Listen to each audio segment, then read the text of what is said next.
Blog Talk Radio.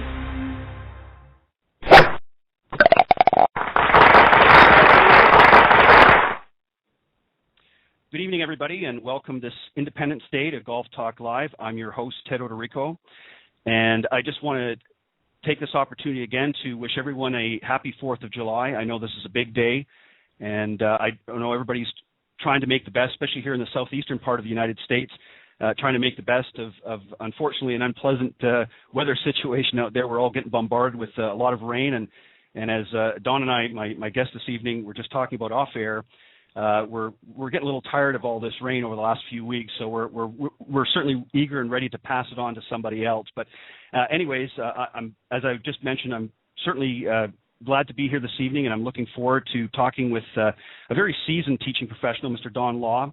And just to tell you a little bit about him, and I'm going to let him do more of the talking when he comes on here.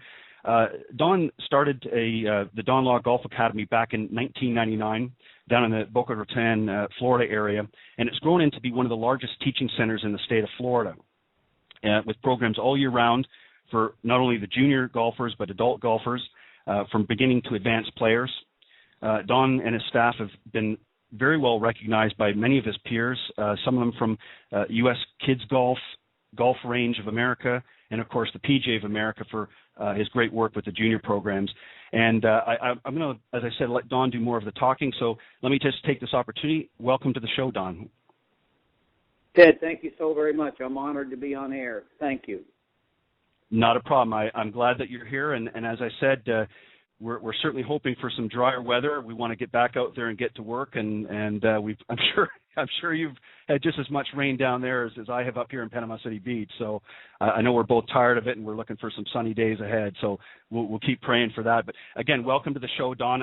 Thank you very much for taking your time out of this important day and Independence Day to join us here on Golf Talk Live.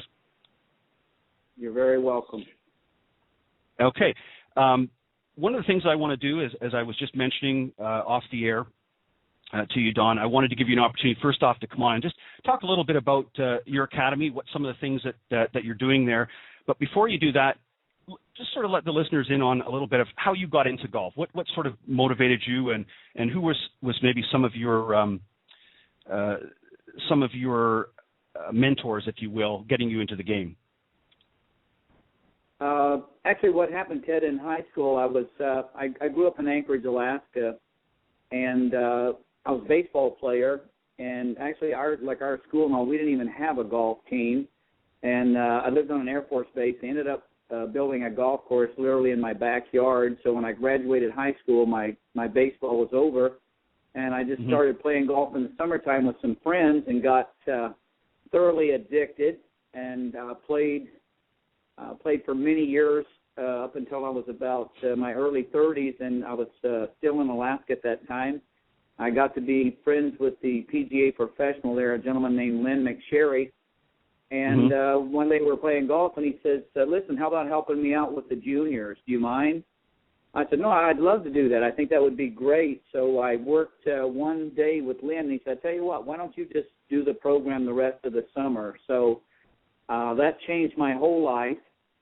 I loved it so much, and I had such a great time, and I enjoyed being around the kids so much that I ended up switching careers. I went through my whole program, joined the PGA, and started to take on junior golf as my passion, and I have not regretted 1 second of it, nor have I looked back in the last 20 years. It's been incredible.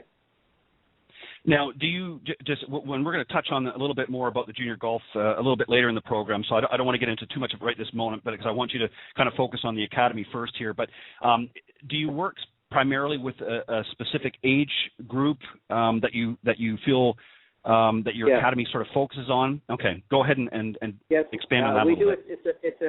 It's a fairly general age. We work with all ages. Right. If you're old enough to take an interest, whether it's your first opportunity or you've been playing for years, one thing we've done at our academies, we want to be family friendly.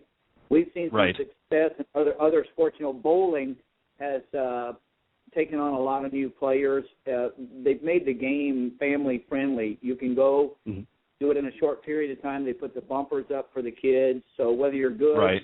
or just starting, so we try to make everybody. We all go where we're welcome, and that's one of the first things that we try to do in all of our academies. Now, how many locations are there in your academies? Is there more than one? My wife and I, we actually own 3 academies, 2 in Boca Raton and 1 in Boynton Beach, and then I'm the director of instruction at the Club Med Academies in Port St. Lucie. Okay, so you've actually branched out quite a bit then. So you're not just in the one location; they can get you at a number of different locations.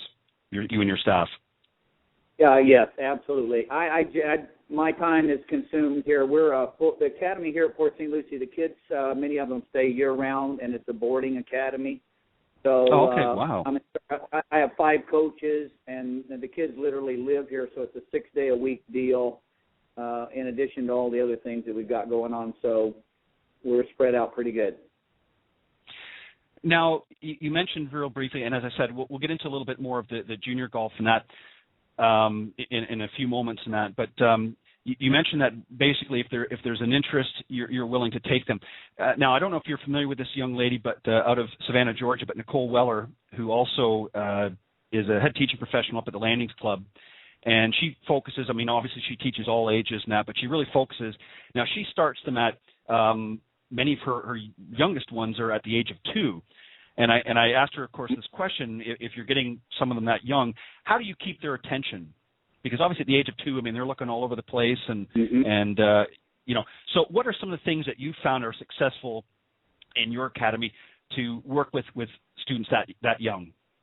Well, if I could say this, Ted, I know Nicole very well. She's a very good friend of mine. I see her every year at the PGA show, and I'd like to just tell everybody what a wonderful job she does. She's got several books on the market, Stick to It Sports, and she really is on top of what she's doing. But I think Nicole would probably agree that at that age, you need to be on their level. You don't try to teach the kid on your level. You decide what they like and what they enjoy and what's fun for them, and then you engage. You go to their level. And we've done a similar thing. I don't know if I've had any that started at 2, but I've had lots of youngsters start at 4. And generally we call them future stars. What we do, a class like that would probably be a 45-minute class. And immediately, as soon as we start, they are exposed to the golf course. The very first day that they come, we'll probably be putting, and then we may go out on the course and learn some new words.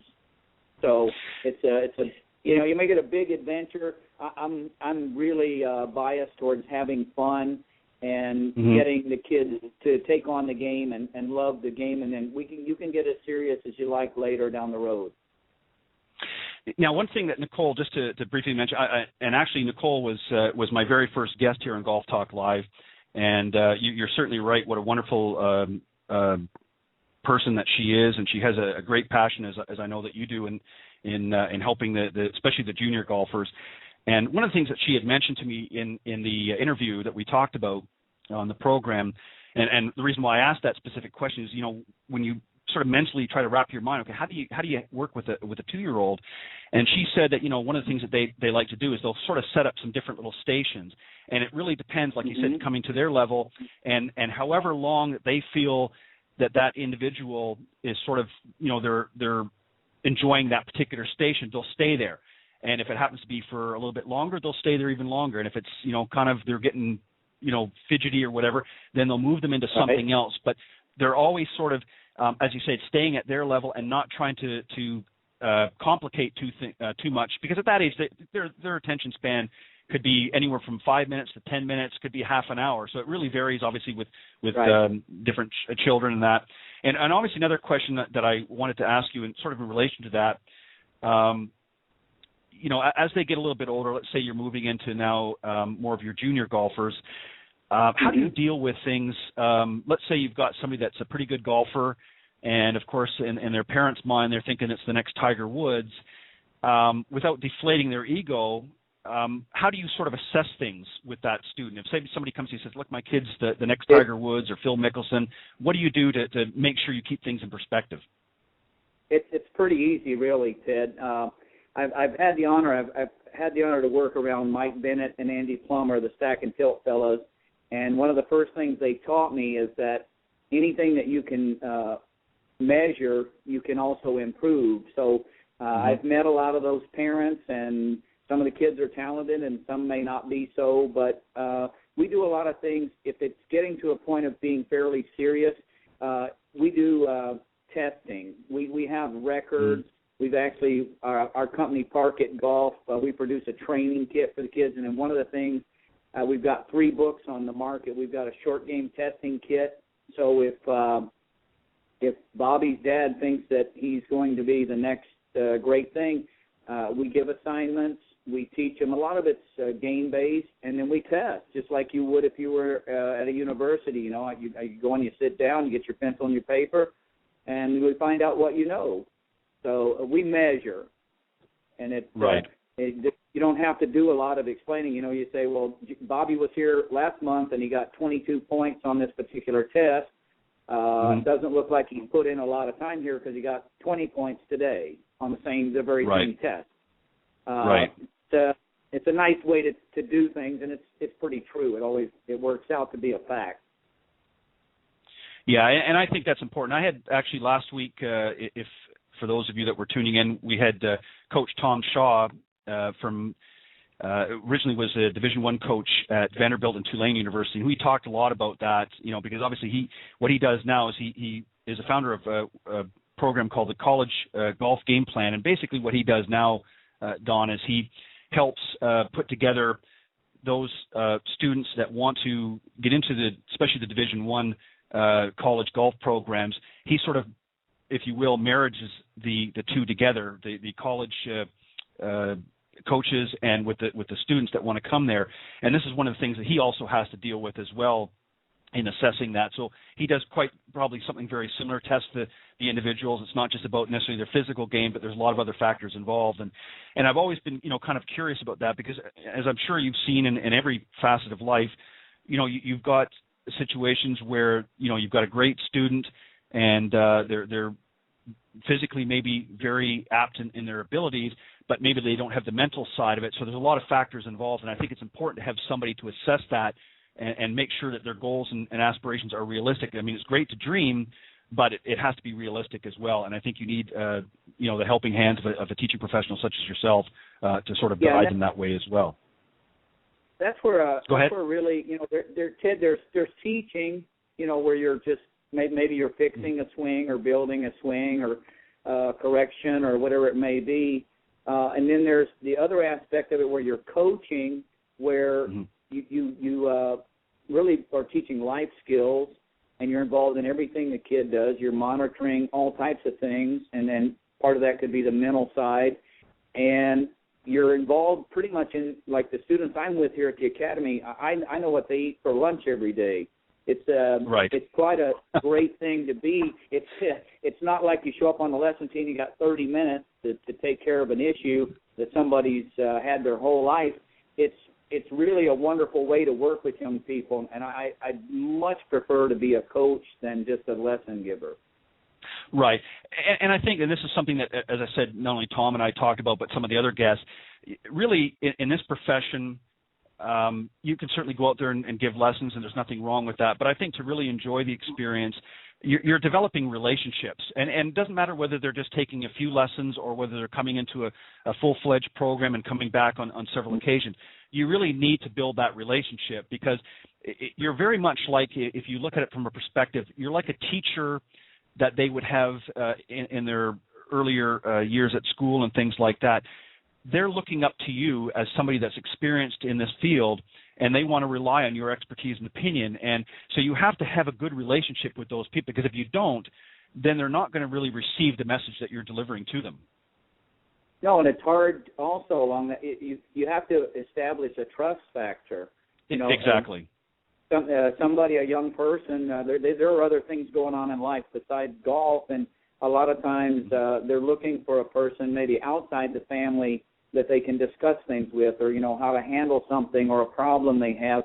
And once that bond of trust is established, there's really not too many limitations on what you can do. as a team. Right. Let me just quickly point out for those that are just tuning in now, we're here on Golf Talk Live. It's July 4th, of course, Independence Day, and we're live here on the program. And my special guest this evening is Don Law, the founder and owner of the Don Law Golf Academy. And we're just here talking a little bit right now about his academy and some of the programs that he's running there. If you want to, if you're listening live and you want to call into the program, you can call 646-716-4667, and you can certainly talk to Don and I and ask any questions if you want, or you can email at me personally at ted.golftalklive@gmail.com. And, of course, if you want to pass the link on to tune into the program, it's blogtalkradio.com/Golf Talk Live, and you can follow the Golf Talk Live Facebook at facebook.com/Golf Talk Live blog, and certainly we'd appreciate if you throw a few likes our way. And I'm, again, your host, Ted Odorico, and we're here talking with Don Law. Don, just to get back to the Academy real quick, just give us a sort of a rundown a little bit of some of the different types of programs that you perform at the Academies.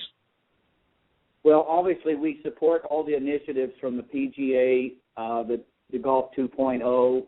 So we do all the programs, Get Golf Ready. We support the PGA's Sports Academy, which, by the way, is a great thing. The PGA does a wonderful job of providing both written and also information that you can get through the PGA links. Pretty much any program that the PGA has incorporated, the family golf days, anything that would be family-friendly, we are 100% supportive of. And I think one of the things that's really helped us a lot with our academies is we've always tried to make golf not intimidating. And right. I won't say it's easy, but we want it to be easy to come and make friends, meet people. We do everything possible to we do a lot of parent-child scrambles, or we'll do a parent-child and then we'll put a pro in each group. Those type of things, and we're I don't want to wear it out, but we're really saying, welcome. We're glad you like our sport. We'd love to have you back, and we know your name, and we right. I don't look at it too much different than when I go to a restaurant. You can go in lots of places. If I go in, the guy says, "Mr. Law, we're glad to have you back. Would you like your favorite table? Your favorite beverages are waiting for you." I feel pretty good. And that's right. the way that we've tried to structure our academies in a very similar way, whether they're 5 or 55 or 85. We don't. Well, and that's certainly because in a lot of academies, and I'm sure yours is the same. I mean, you can certainly have private instruction things, but sometimes if you're in a group format, there's nothing more intimidating than being somebody that's a fairly new golfer or new to the sport, and you're out there with maybe. I mean, obviously, I know you're not going to put. Somebody that's just starting out with a scratch player or something like that. But at the same time, you're there and you don't know what the other students, what their level of ability is. So it's a little intimidating for somebody, especially maybe not so much for the junior players because I think they're sort of eager to dive in. But some of the older, right. Golfers that want to get out there and maybe either rejuvenate their game or maybe have taken it up a little bit later in life, a lot of them can be a little bit intimidated because they don't want to look foolish or they don't want to look like they don't know anything. Sure, but that's where the seasoned professional comes in, Ted. If that's the case, I think all of us for many years, and it's a big push now from the PGA. I'm sure you've heard of the program Tee It Forward. Right. It's a difficult game, and it's a difficult skill to be proficient at least in the beginning. So what we have to do is boil this thing down to the common denominator of letting them have some success. The U.S. Kids program, which is incredible, the tournaments. We do 42 U.S. Kids tournaments down here every year. A lot of our events sell out, but that's because they're length appropriate. The children are playing from the places they should be playing from. So if you have an older sector of the population and they're taking some lessons, they're new to the sport, they're a little intimidated, I suggest you don't put them back there at 450 yards on a par 4 and tell them to have a rip at it. Put them up. We do a thing here in the academy. We start them at 150. And when you can consistently shoot a certain score, then you can move back to 200. So it's like earning your way along the thing. There's a little testing going on, but it's not near as ego-deflating as just trying to play where the tour players are. Excuse me. Well, and that's sort of the next segment I want to, and this sort of nicely rolls us into this, Don, is, into sort of golf in general.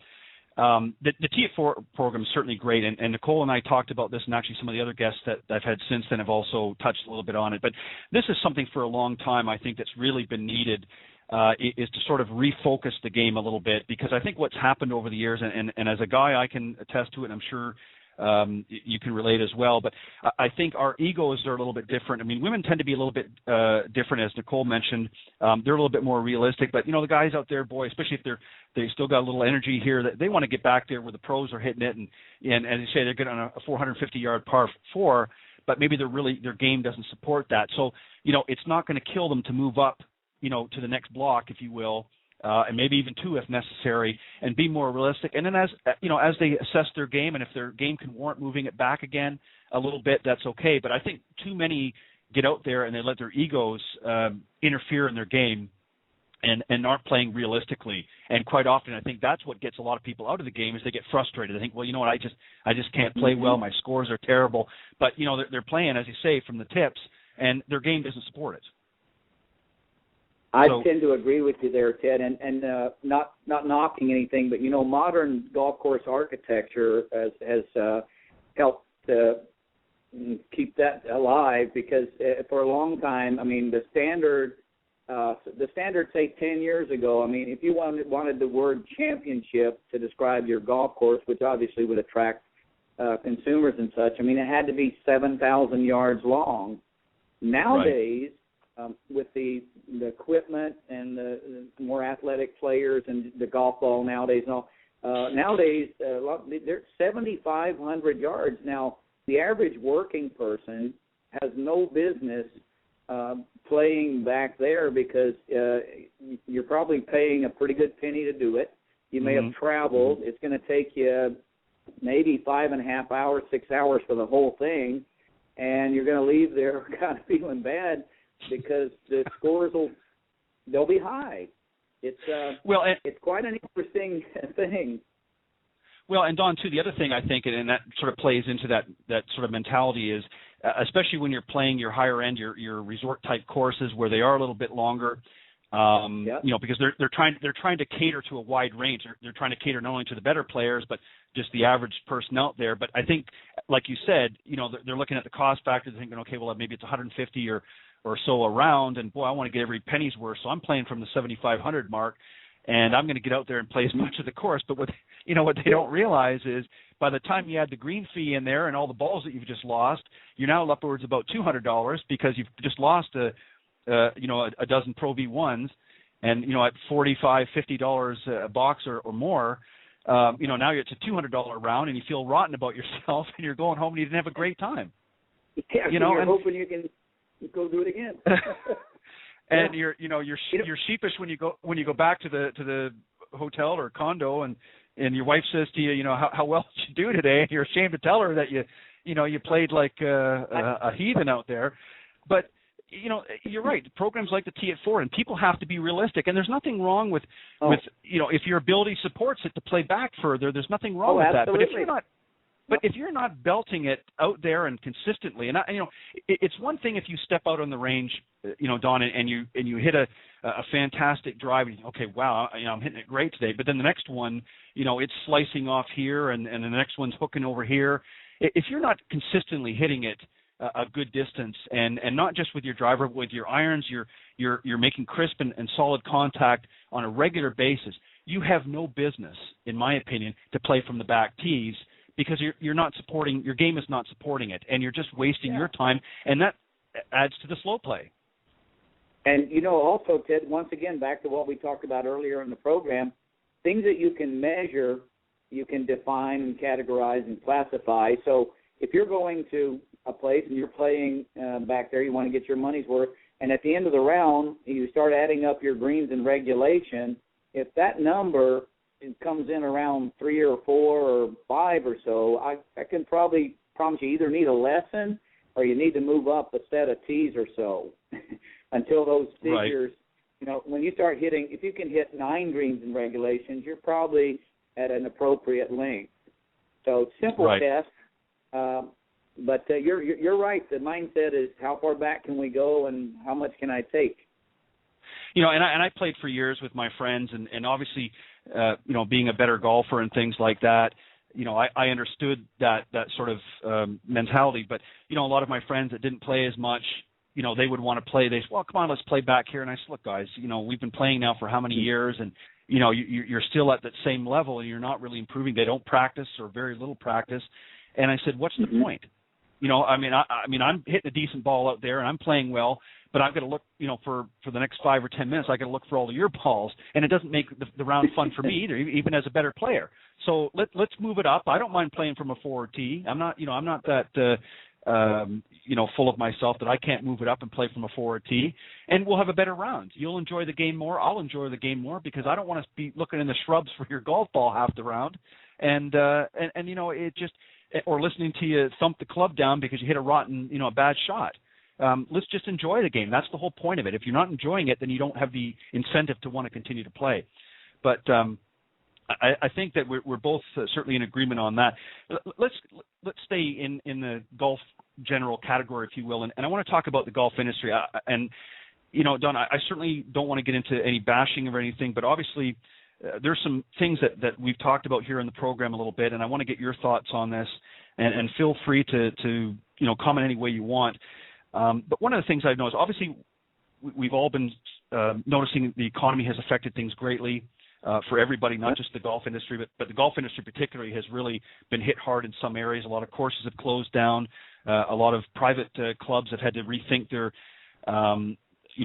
platforms, and some of them have opened up to a semi-private and allowed some public on there, which is probably a smart thing given this economy.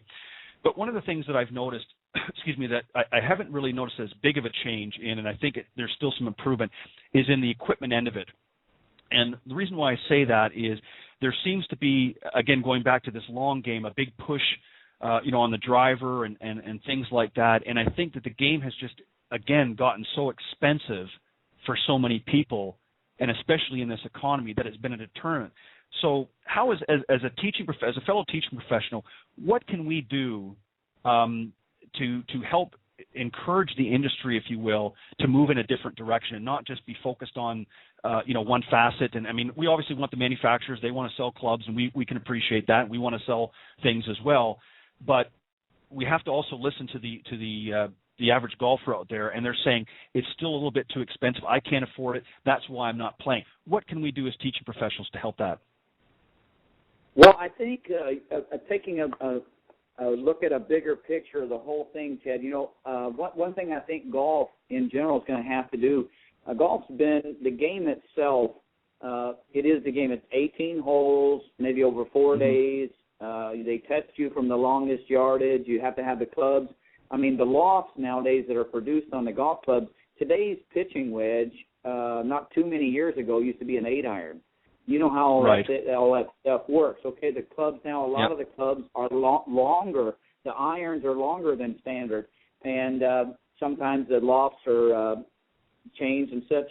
But I think that's just the manufacturers responding to the golf courses that some of these people are trying to play, If you got 230 yards to the par 4, you need something to get there. But I think overall with golf, I'll give you another sport. On the TV constantly, I'm clicking around on the sports station. These X Games, the things that have evolved, maybe it started out with some skateboard riding or motorcycle, but look what's evolved. The game has grown. They've got all these mutations and this and that and all the things, and all the young folks that are loving it, they're eating it up. I think it's a little dangerous, but the sport's growing by leaps and bounds. Golf is 18 holes. It takes 5 hours and costs X amount of dollars, and it's ego-deflating at times. And sometimes it's hard to get started. Sometimes it's hard to afford it all. So I think it's a real quandary because if you were to produce, let's say you had a complex and you had 3 6-hole courses inside there. So you could end up playing 18 if you wanted to, or if you had time for 6, you're off work, it's 5:30, you got time, you stop, you play 6 holes. Maybe you could play with less equipment. Maybe you could certainly play in less time. Maybe it wouldn't cost so much. But once again, that's not something probably a business owner would want to be involved in, because it would be hard to generate revenue. Now, a city government or a state government or some type along that line that could like a do municipal, that kind of thing. Municipal course or something like that.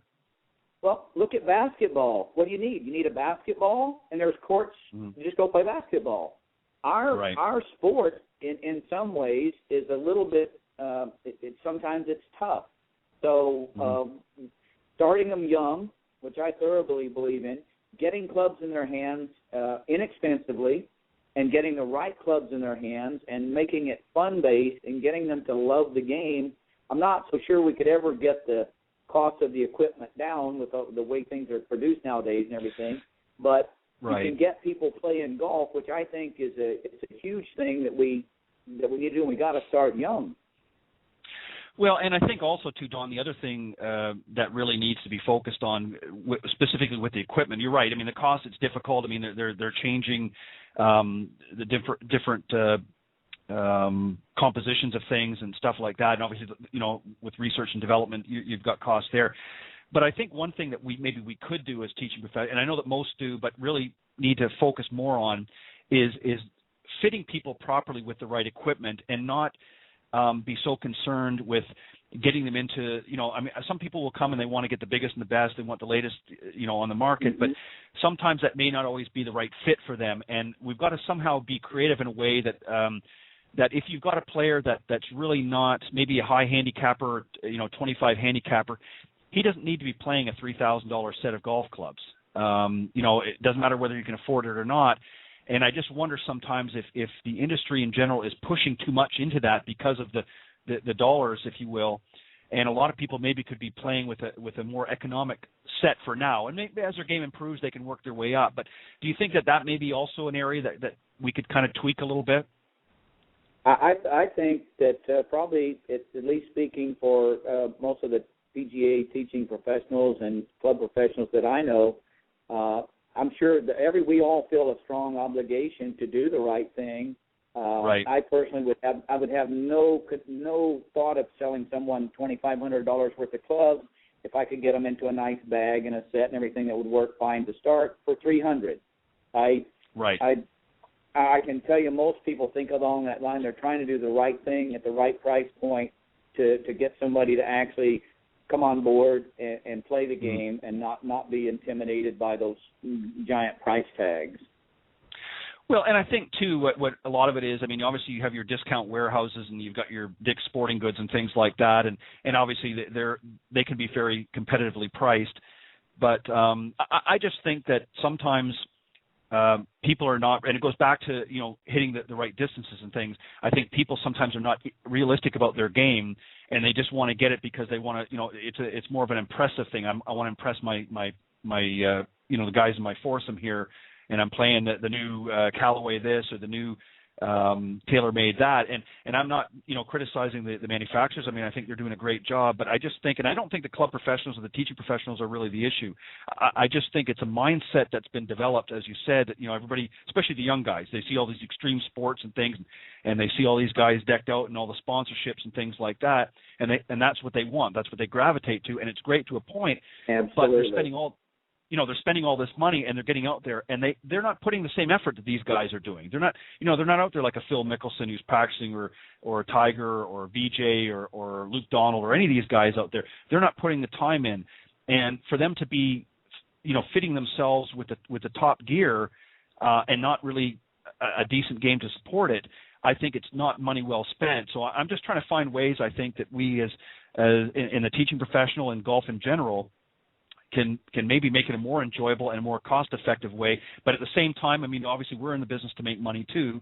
And I think most of them, like you said, I think they're doing a great job. But I hear a lot of chatter about people saying, it's too expensive, I can't afford it. And so I'm just trying to see if we can narrow some things down that maybe we can take a look at and talk about, amongst ourselves, and then talk to some of those in the manufacturing sector and other areas in the golf industry, and say, let's come together on this. Let's work together as a team, and let's try to get more, because I want to get more people back out playing. And I think we did that a little over a decade ago we started to open the doors and more people were coming in. But it seems that it's sort of, in my opinion, it's kind of turned around again. And I know the economy plays a big role, but I think it's also, I think it's been out of reach for some people. Well, I think that ultimately, as to whether you can control what the equipment, I'd say one thing you can do.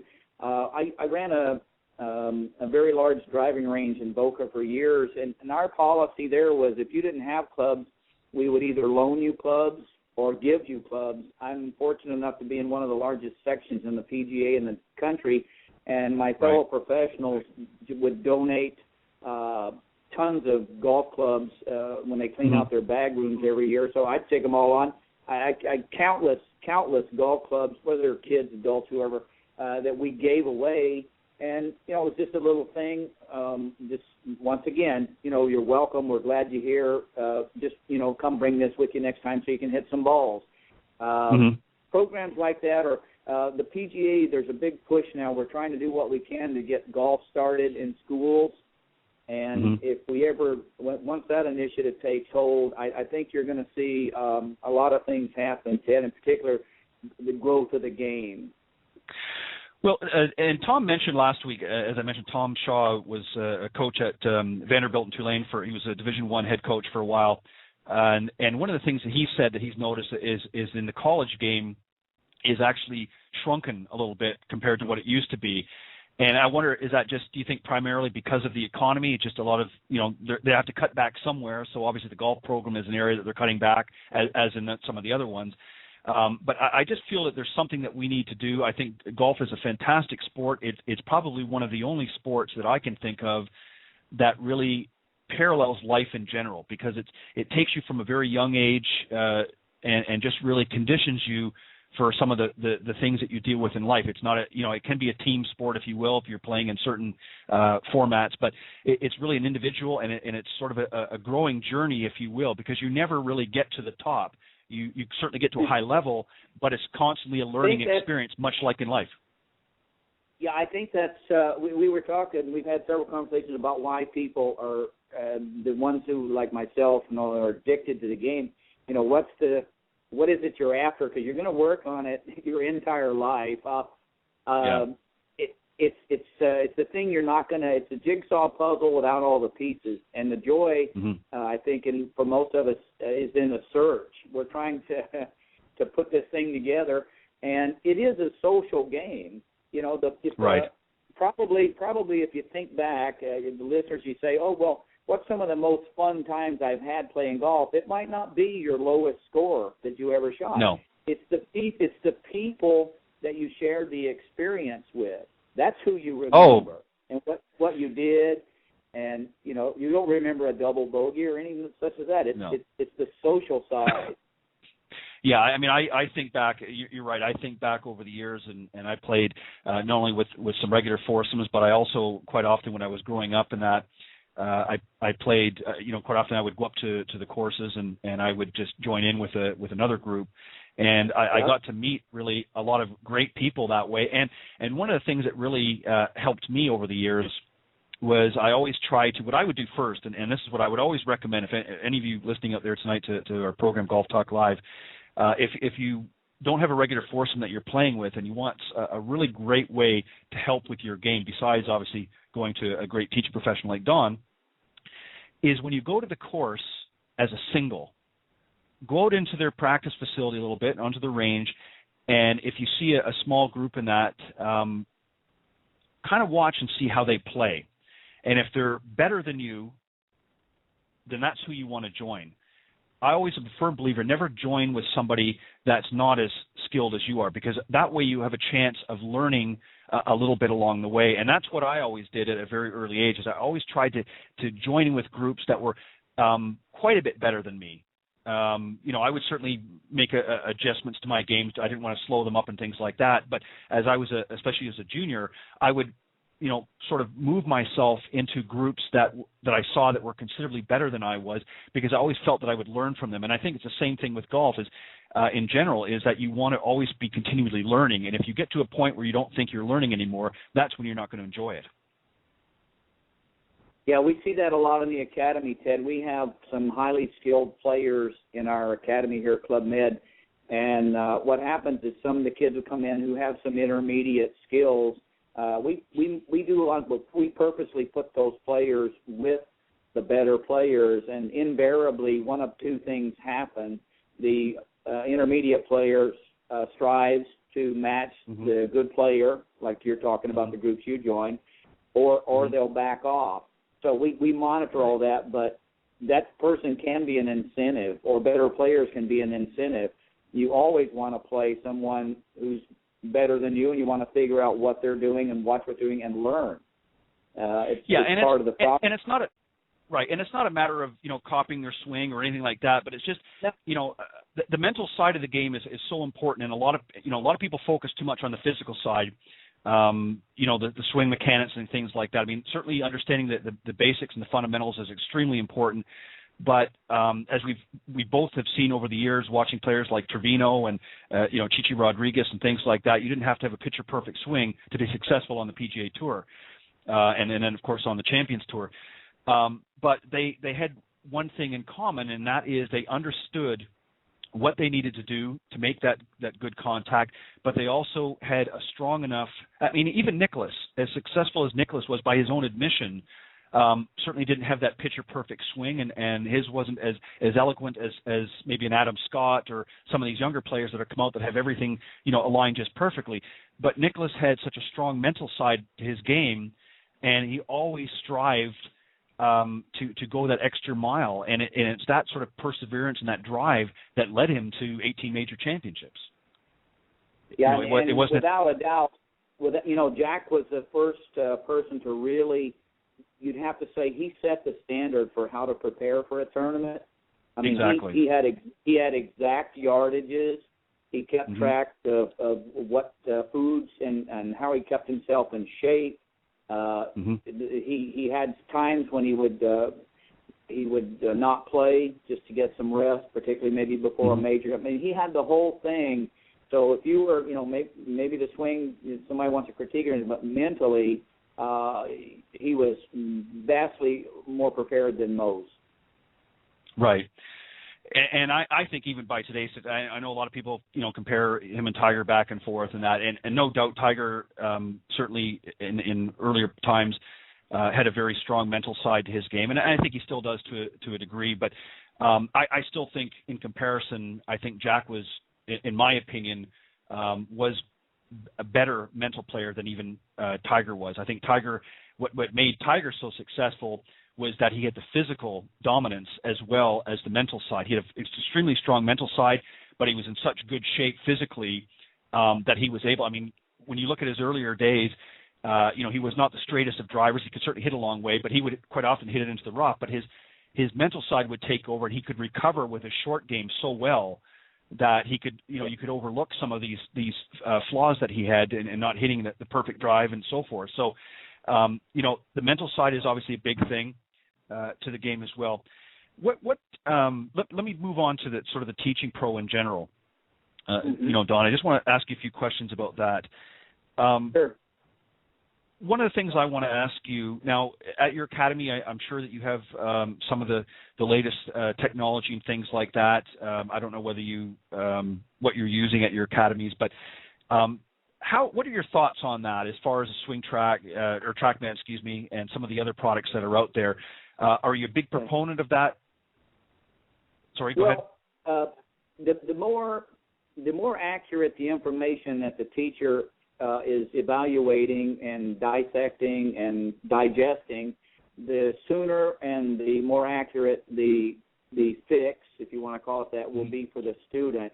I think where we have to be careful, we're in a modern world, like you talked earlier about the blogs and everything, and like literally, I'm a pretty busy fellow, but if I stayed on the blogs and answered all the emails and everything, I would never go to work.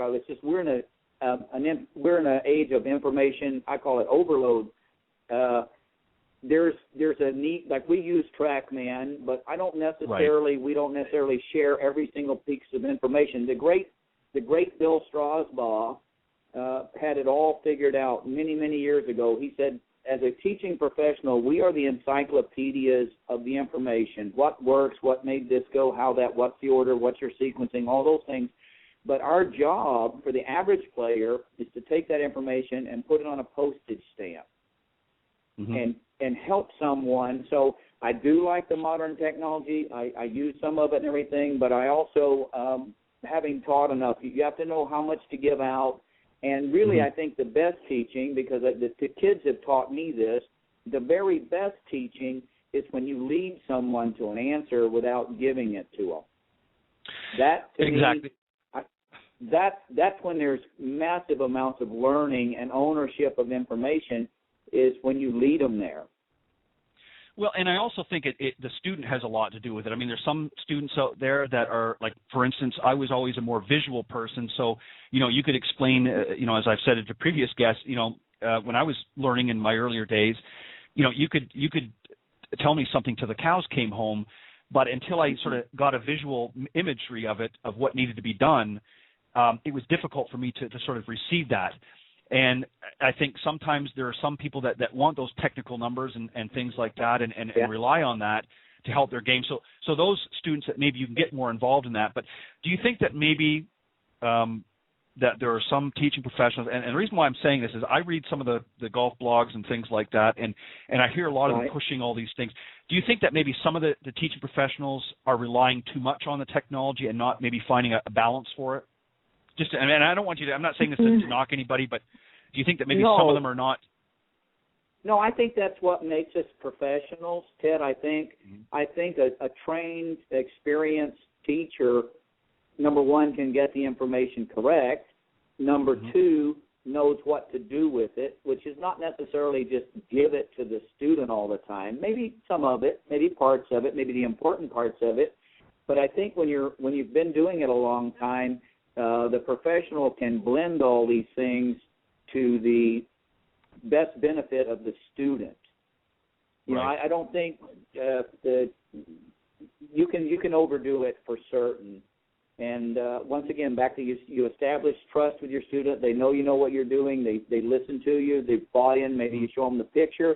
Maybe you just give them some facts, some numbers, and you say, we've got to go this route here. We've got to take care of this thing. One thing about the computers, so I will say this, one thing about the computers, information coming out of me, I've been doing this about 25 years, and my students would tend to trust me. But now when it comes up on a computer screen, I got to tell you, rarely is there any doubt. If that TrackMan says that you're hitting down on the golf ball 8.5 degrees, you are.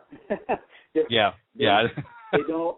It eliminates the doubt, and I have to say, if you're selling golf clubs and repeatedly the machine keeps saying that you're driving it 15 yards further than the driver you brought with you, it does help in that respect also.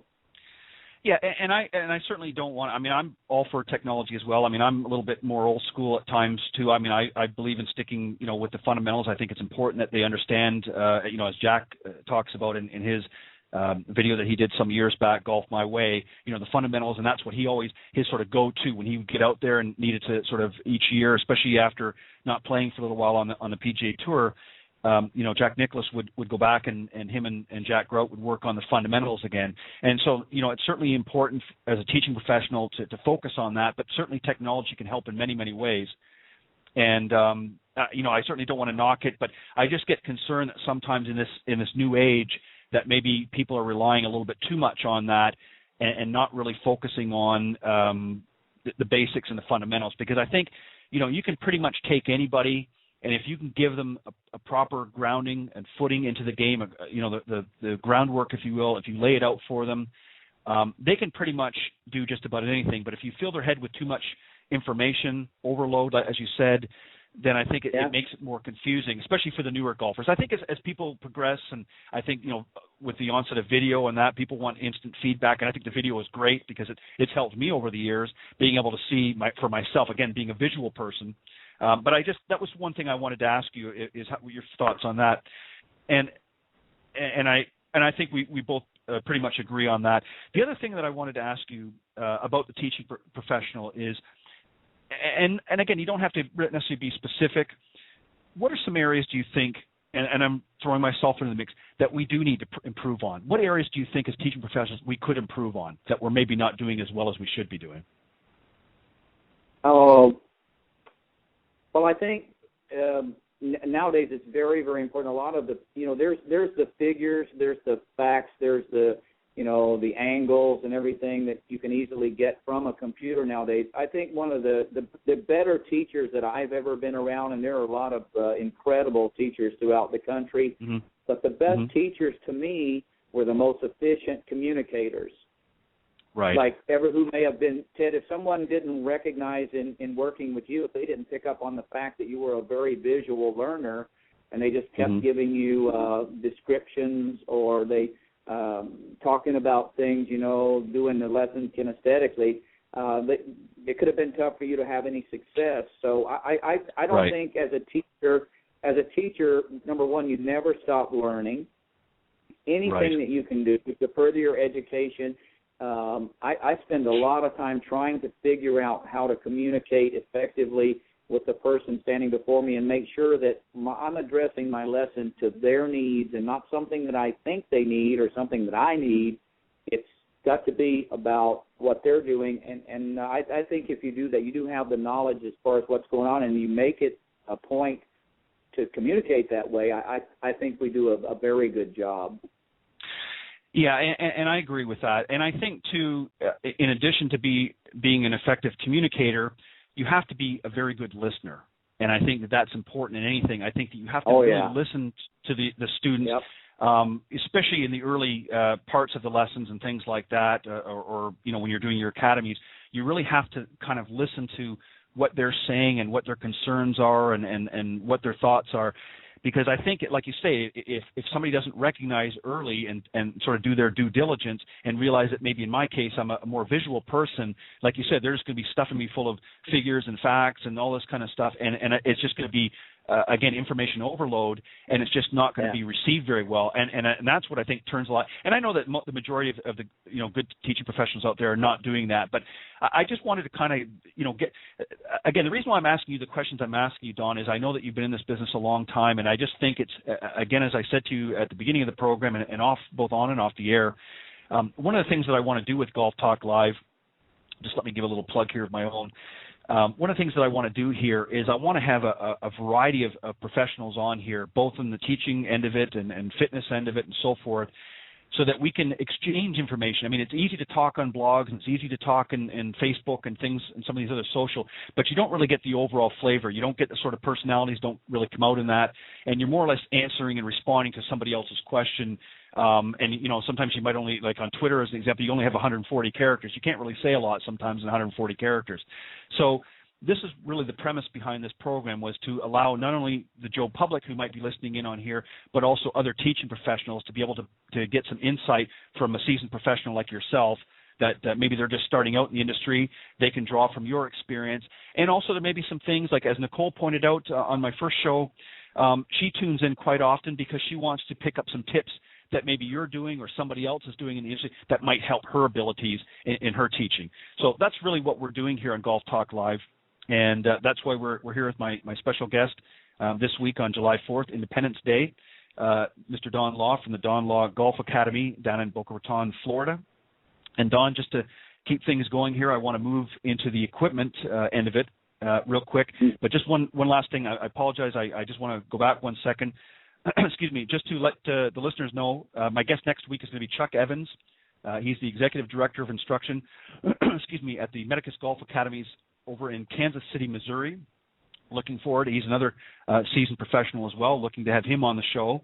And we've got some great guests coming up. I'm booked right through now until the end of August, and actually I've just gotten somebody in the last day that's booked in early September, so we're moving.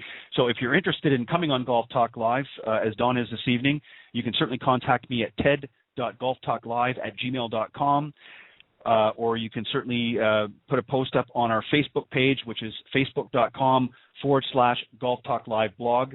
We're on Facebook, and you can certainly, while we're live here in the program, every Thursday night, 6 p.m. Central Standard Time, you can call into the program at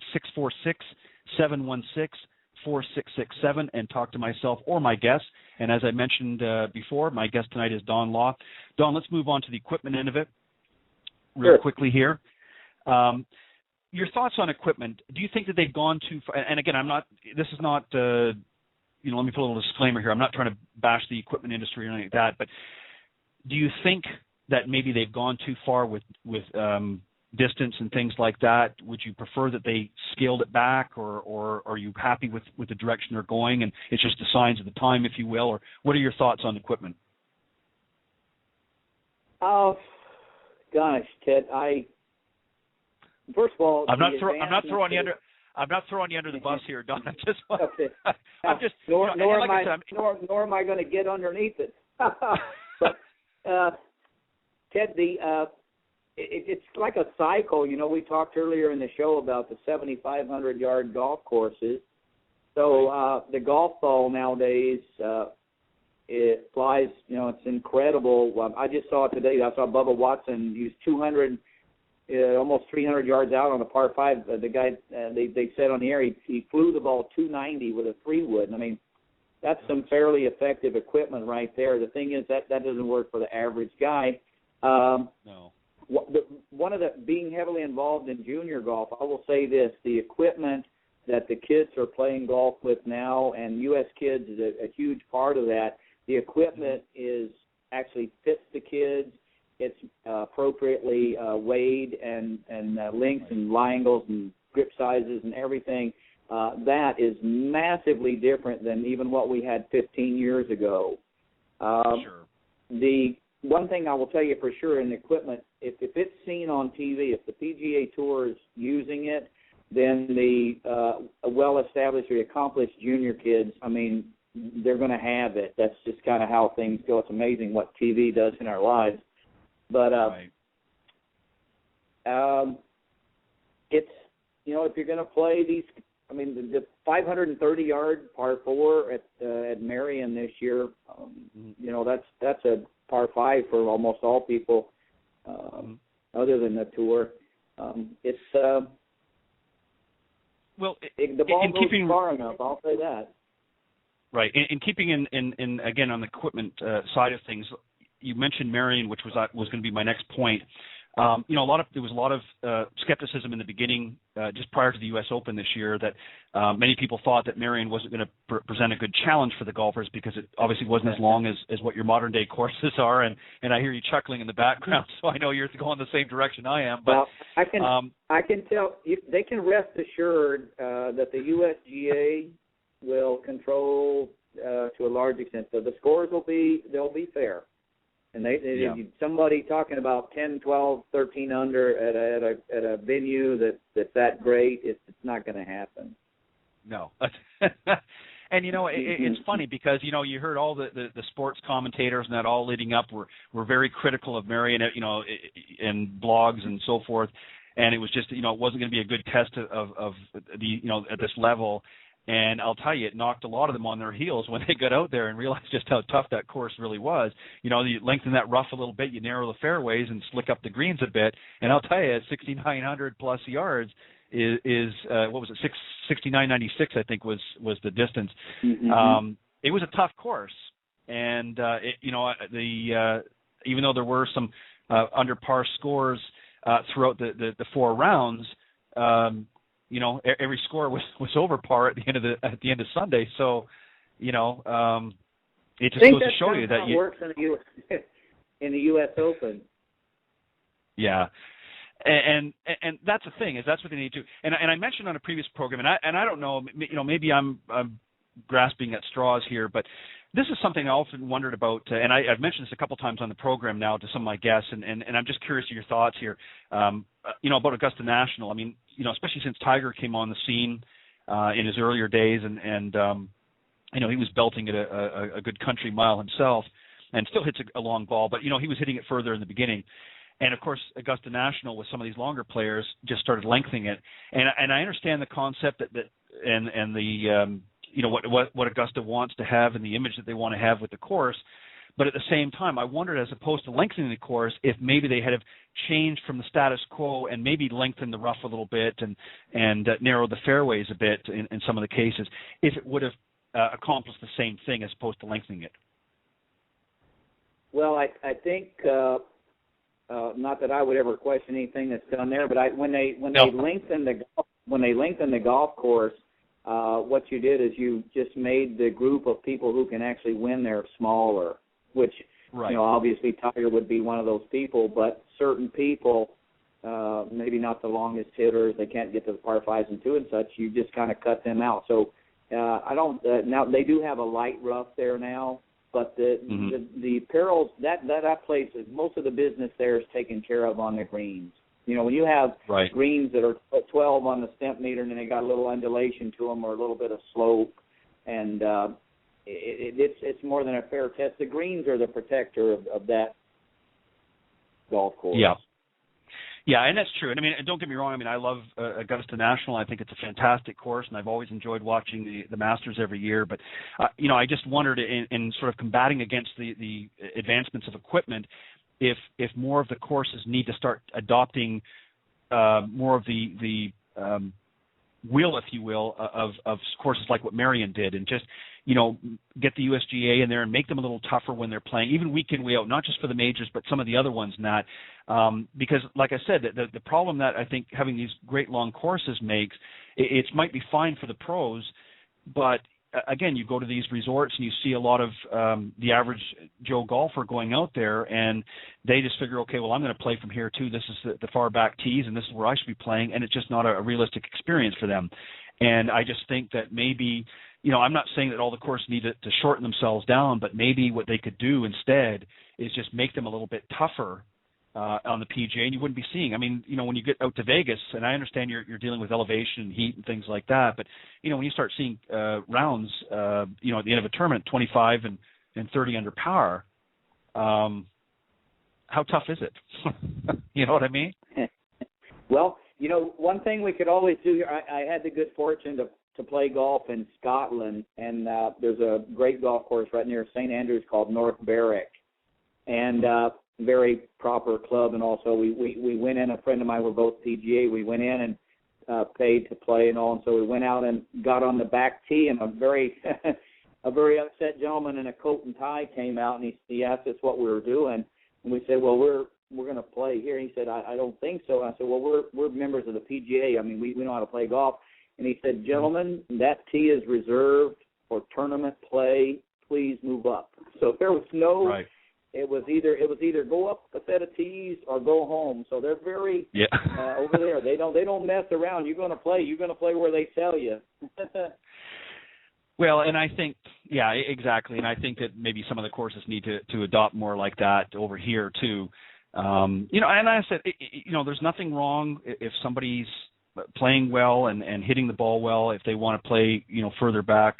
But I just think that in general, I think the average person just needs to be a little more honest and truthful with themselves, and I think they'll just enjoy the game a little bit more.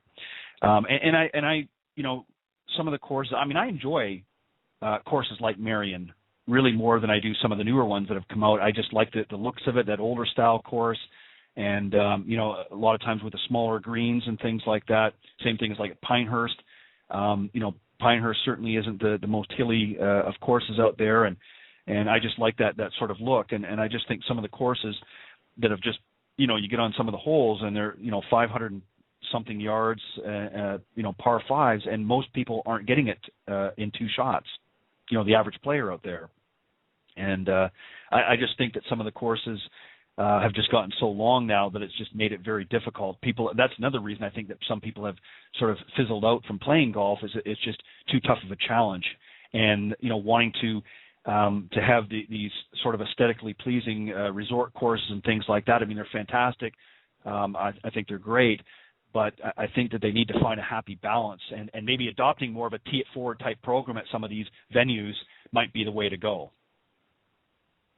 Yeah, I've seen some places, Ted, that I'm sure you have too. They actually assign, they at least make a recommendation as to what tee you should play based on your handicap. So There are Sure. efforts being made to try to get people back on the correct tee, but probably if you ask the average player, no, I'm not talking about a serious scratch player or so, but if you ask the average person what format of golf they probably have the most fun at, it's most of the like corporate outings or business function. They're all playing scrambles, so everybody moves up. You make a lot of birdies. You have a great day. Everybody has fun, and probably from the appropriate tees. Exactly. Yeah, exactly. Let's just quickly, before we go on to, I wanted to talk a little bit more about junior golf, but let's just, I said that I wanted to plug your website and things like that. If people want to, take part in your academy, I know your website is donlawgolfacademy.com. If they want to reach you by phone, the number is 561-451-1128, and that gets a hold of, is that the main academy, or where does that take them? That would be our main office. Okay. And they can, now that would they can get access to any of the locations depending on what their specific needs are? Absolutely, and I'll throw a little thing in there. I want to let everybody know that the weather down here is unbelievably good in February. So it's you can't ask for really a better place to play golf than in the state of Florida. It's just there's so many great places, and lots of great places as you go further south and obviously east, and here in the north in the Panhandle area, it's certain times of year obviously are better than others and that. But what would you recommend for those, especially those junior golfers, as we lead into the junior again back into the junior segment here? What do you recommend people doing that want to maybe get their youngster into golf? They want to come to your academy. What would you suggest that they do? Obviously, you want them to contact you, but is there anything that they should be thinking of beforehand, or what? You go ahead and let us know. Well, we're into, like I said, listening to what they want. So if they have a certain desire, if they want their kid to play at a highly competitive level, we offer that at Club Med Academy. They can actually board here, train 6 days a week. We have access to a tremendous amount of competition. Our South Florida PGA Junior Tour, we do 24 two-day events here a year. U.S. Kids, we have 42. So the competition is readily available. If it's just to get someone started, we also handle it on that end. We'll provide the equipment. We do a lot of group classes at a very low price. So whether just getting started or at a very high level, we have that and everything in between, and we're gonna cater to what our consumers looking for. Whatever that is that they want to do, we're going to provide it in the best way possible. Perfect. As I said, I want to talk a little bit more about the junior end of it, and just sort of keeping along some of the theme that we've been talking about, things from cost and that sort of thing. What are some of the secrets to getting more youngsters? What do we need to do as an industry to really encourage getting more youngsters involved into the game? I mean, obviously there's some great programs out there, but there's a lot of great venues that are promoting it, and I'm certainly going to be promoting it more on here on Golf Talk Live. But what are some things as teaching professionals that we can do, maybe programs that we can put together, or things that we can do to really encourage some of the younger folks out there to want to come and take up and learn the game of golf? Well, I'll give it to you, the big factor, I'll give it to you in 3 letters, F-U-N. It's got to be fun. Kids nowadays, they have all types of alternatives. You've got to get them off the cell phone and the video games. So outdoors, fresh air, exercise, nutrition. But really, it's going to boil down to how much fun they're having. The PGA has a wonderful thing called best practices. We're starting in an age now where we're doing our best. Nicole's on one of the committees where we're trying to share information. If I have something that's been successful at my academy, I'm going to try to post it on there for best practices. We've got to start young.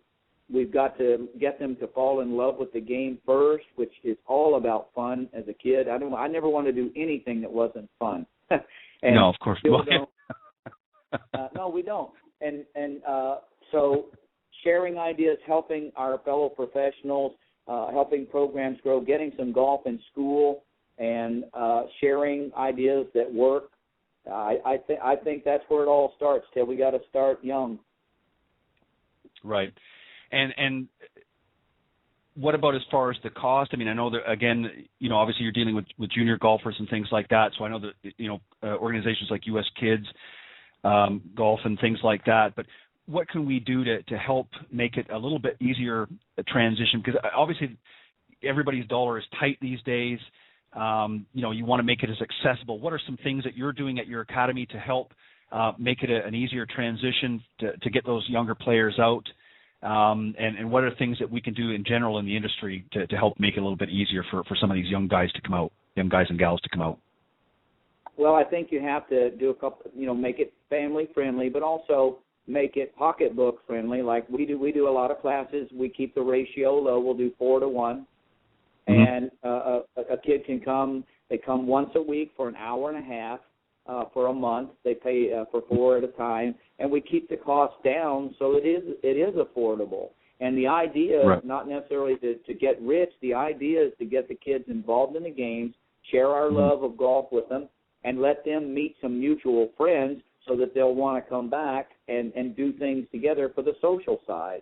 So providing anybody that has access to the PGA, to some donated clubs, look, if you can't afford the clubs, we're going to give them to you. Don't worry. I can put together 3 clubs in a putter, and nice clubs, not, clubs that are inappropriate, but made for kids. So we're going to do everything we can to get you involved and support you when you're starting, and then bring you into the family. Right.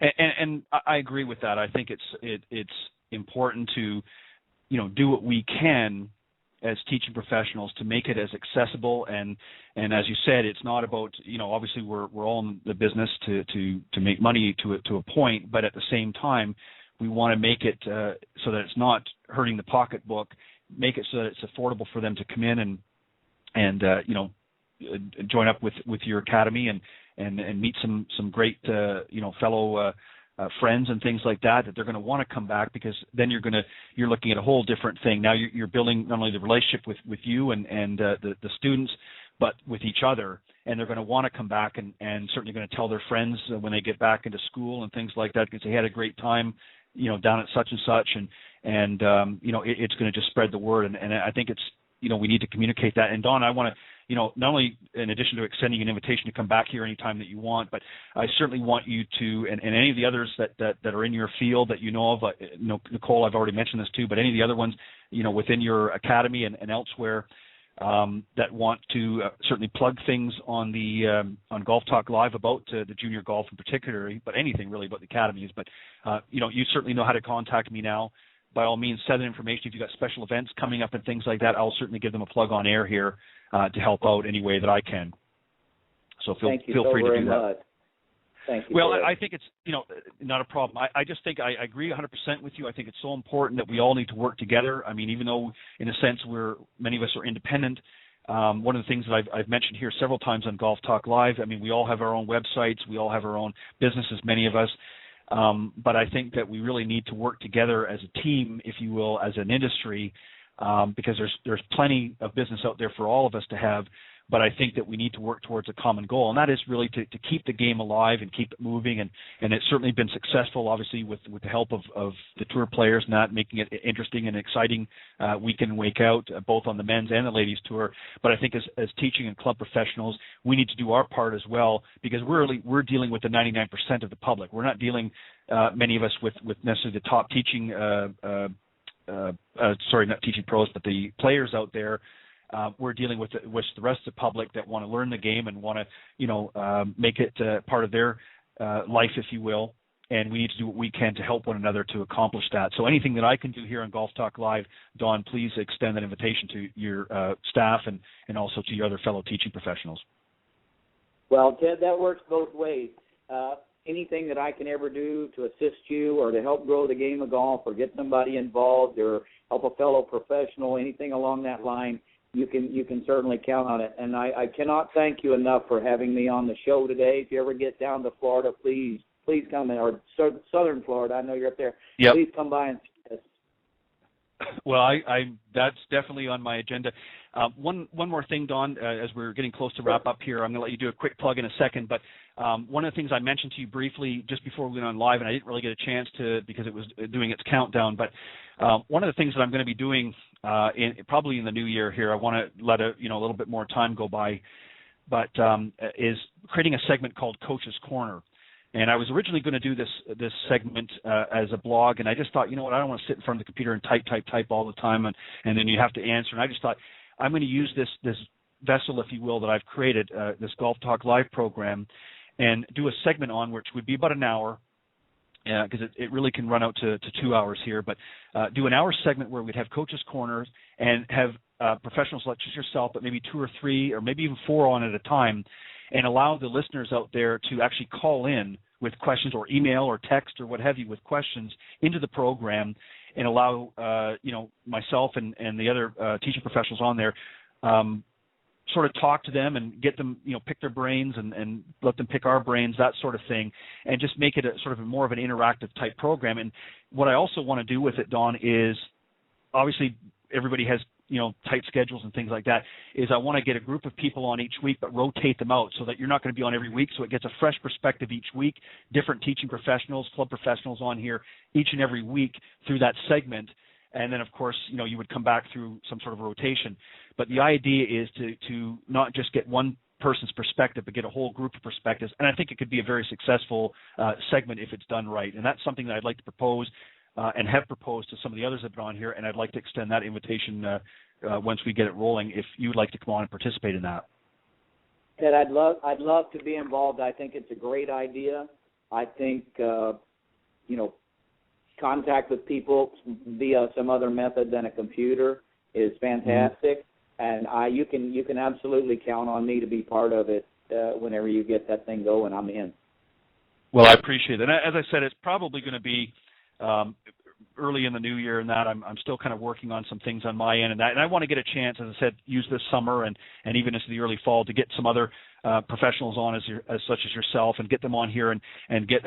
We're getting each week that the audience is growing, and I'm really actually very impressed at how fast out of the gate it's done, and I'm getting a lot of positive feedback, and every guest such as yourself that's come on here, has not only expressed their gratitude on the program, but also afterwards.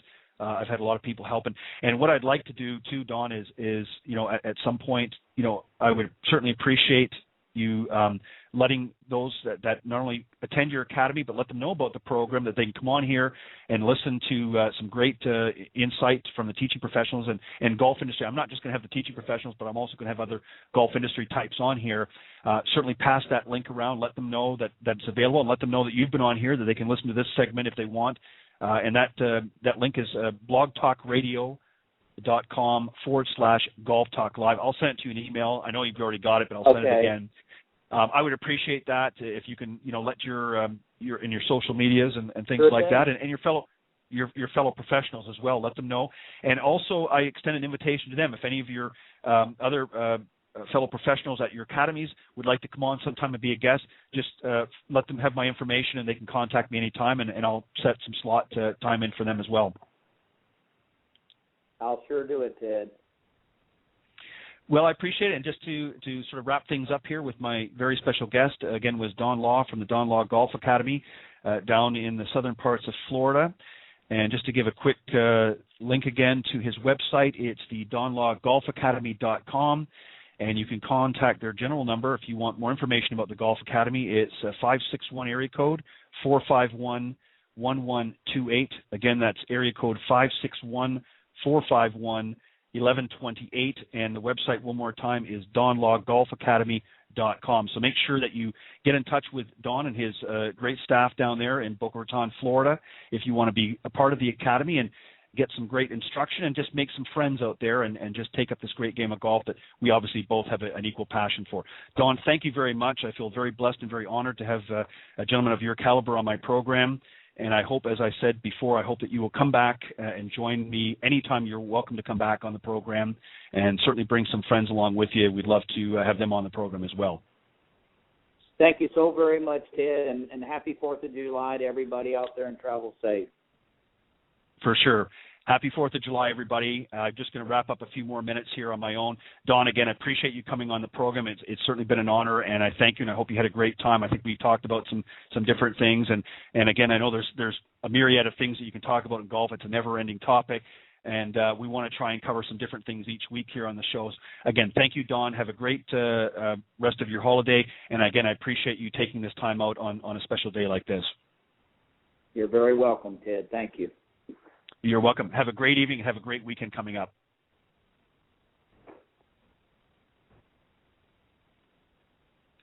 Okay, for those of you that were tuning in just a little bit late in the program, my special guest, as I mentioned several times, was Don Law from the Don Law Golf Academy in Boca Raton, Florida.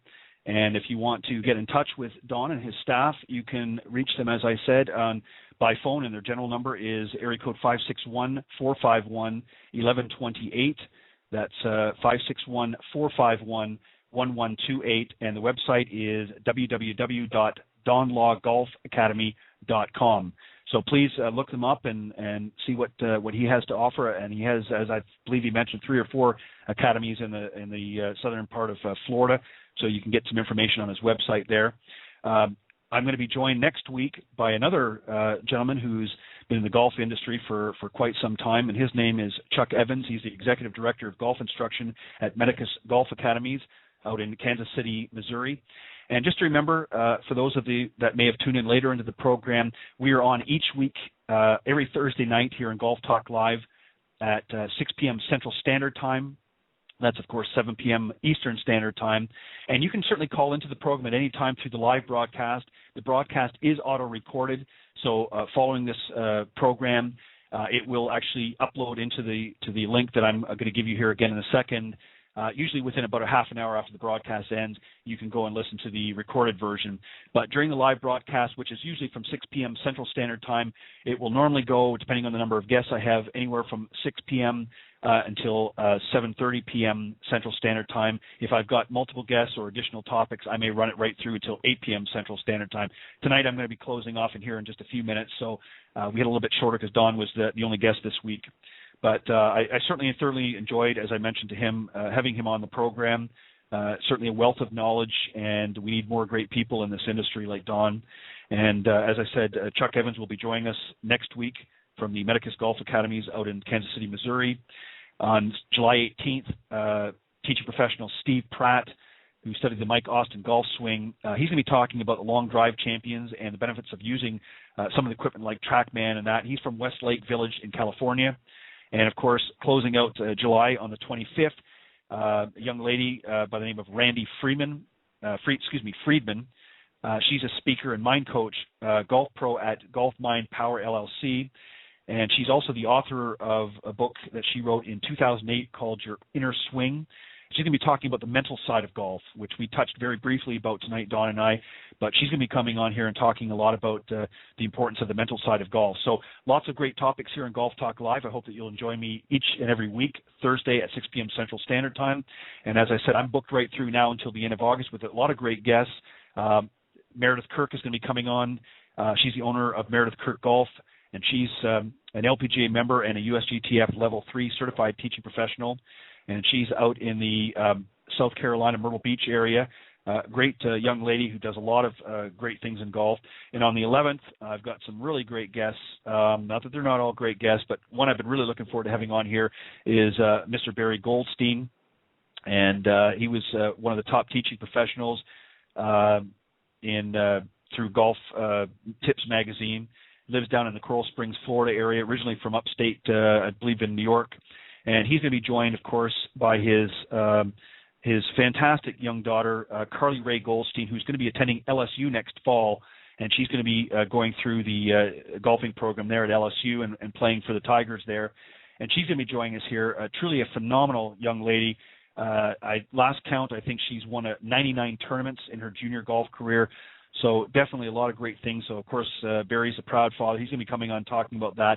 And he's also gotten involved recently, and I'm not going to tell you about that now. I'll let him do the talking when he comes on, but recently involved with a new business venture in the golf industry, which coincidentally coincides with another guest I'm going to have later in August. And again, we'll talk about that more when Barry comes on. But that's August 11th, Thursday, August 11th at 6 p.m. Central Standard Time.